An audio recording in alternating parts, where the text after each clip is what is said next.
once or twice in life, there is a moment, and you have felt it, where something about reality just doesn't add up. Maybe a conversation that ends too cleanly, or a thought that disappears before you can finish it. One feeling, sharp and brief, that the room around you has gone slightly off. Of course, you dismissed it. You were supposed to. Long before the physicists started finding equations that look uncomfortably like rendered code, ordinary people were already reporting something, a glitch. Not a philosophical glitch, not a metaphor, a felt experience, a moment where the fabric of normal life stuttered. These people were not confused. They were not delusional. They were noticing something.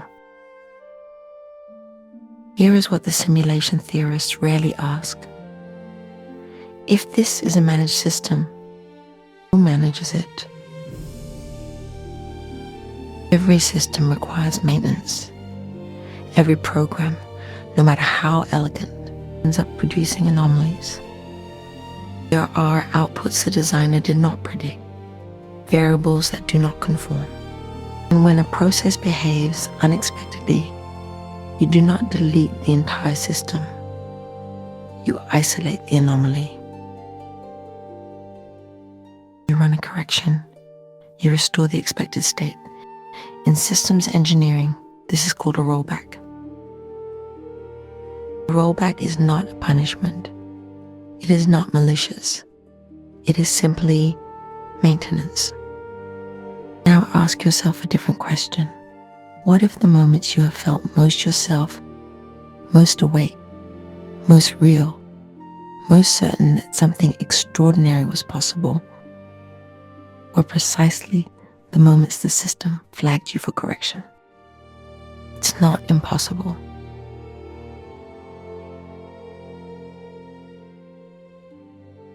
Physicists studying quantum mechanics have noted something that has no clean explanation. The act of observation changes what is being observed, not metaphorically, measurably. The universe behaves differently when something is watching it. You are not seeing reality. You are seeing a rendering of reality optimized for your survival, not for truth. What happens when someone accidentally accesses the layer beneath the interface? What happens when someone starts running experiments the system was not designed to stabilize?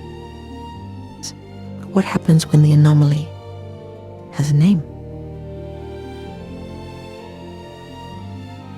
I have been thinking about this for a long time.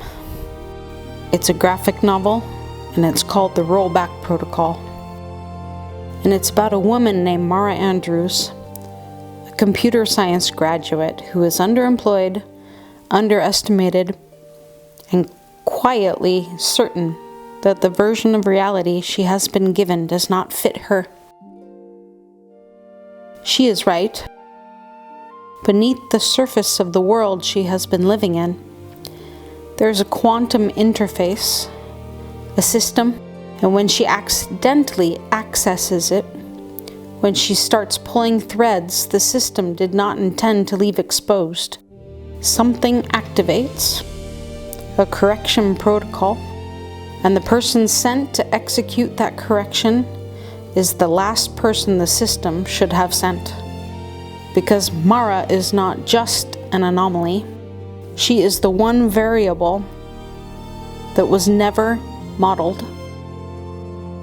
The ROLLBACK Protocol is a story about what happens when a perfectly engineered system encounters something it cannot optimize, cannot predict, and cannot erase. It doesn't sound like it, but it's a love story. And love, it turns out, is the only thing that has ever broken a perfect system. If you have ever felt the glitch, if something in what I have described today resonated in a way you cannot entirely explain, then I think this story was made for you. There is a link below. It will take you to a place where you can join the people who have already decided they want to be the first to know when we are ready. I call us the resistance. The system has not modeled us yet. I will see you on the other side of the rollback.